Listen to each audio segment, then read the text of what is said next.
ka surjong phi ka thang jangi Haka jingpen kala ka bakraw, shen ka WhatsApp kalala ban ailat yaki nong pendon kam ban yakren klem dayasam yaki number phone jongki. Lakmi lenti bakani ka platform kan penrung yaki kerteng nong pendon kam ka bakerpang kabala ban yada ka bakhamba bat ka jinglong kerpang jongka. Kani ka jingpen don kam kala ban mi haka perthai haka samoy shiteng snem jong u 8,000 apun riu bat hau banai jiliu la ban pentri kam yakani ka jingpen kala.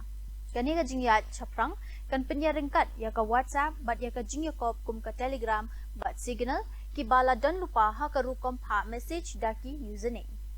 WhatsApp is expected to introduce a major privacy feature that will allow users to chat without sharing their phone numbers. The update, likely to roll out globally by mid-2026, will enable communication through unique usernames instead of mobile numbers.